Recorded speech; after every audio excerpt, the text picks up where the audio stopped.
Nakakita na ba kayo ng malaking bato na di umano'y kaya lumutang sa tubig? Ang bato raw na ito, may bigat lang naman na halos 3 kilo. Pero bakit kaya ito lumulutang? Mahiwaga ba itong taglay? Yan yung ginagamit ko na proteksyon sa mga kinulam na mga pasyente ko o binarang. At gamit rin na pampaswerte sa hanap buhay. Dito sa Guimaras Island, natagpuan ang kakaiba raw na bato. Ang hapulot nito, ang faith healer na si Leo.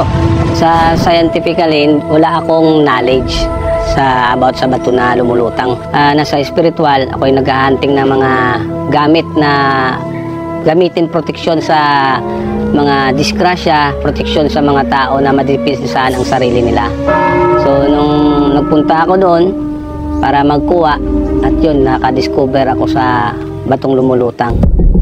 Sa dami ng koleksyon ni Leo, hindi raw ito ang unang beses niyang makakita ng, ayon sa kanya, ay batong lumulutang.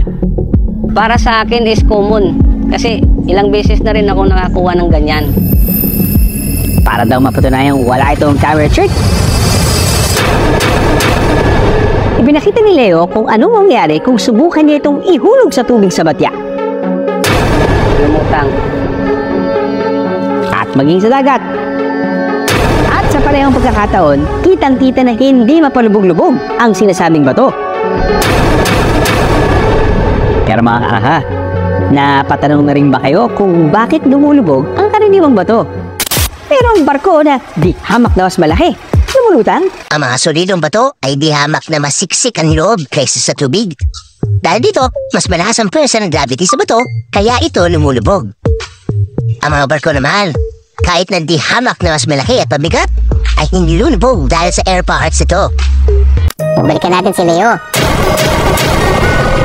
Ang mas maliit na bato na lumubog, nasa 3/4 kilo lang ang timbang. Habang ang malaking ito, halos 3 kilong timbang. Pero bakit kaya itong lumutang sa dalawa? Now, paano nga ba naging posible para sa isang bato ang lumutang? Sinadya namin ang geologist na si Catherine para suriin ang batong lumulutang. At ang kanyang say, hindi naman daw pala itong isang bato, kundi isang coral. Ginawan ko to ng test kasi yung coral kasi is made of calcium carbonate, and yung calcium carbonate ay nag-effervesce siya sa acid. Kapag pinataka natin siya ng acid, magbubula siya. Nang masuriin pa ang koleksyon ni Leo, may isa raw dito na nabukaw ng pansin ng ating eksperto. Itong sample na ito ay pumice, isang klase ng bato na lumulutang din sa tubig.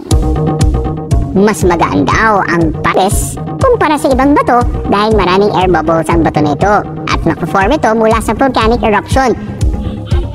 At ang density naman ito ay 2 to 3 times less dense than water. Sa left side ng kamay ko, yung pumice, ito ordinaryong bato. As you can see, maliit pero mabigat.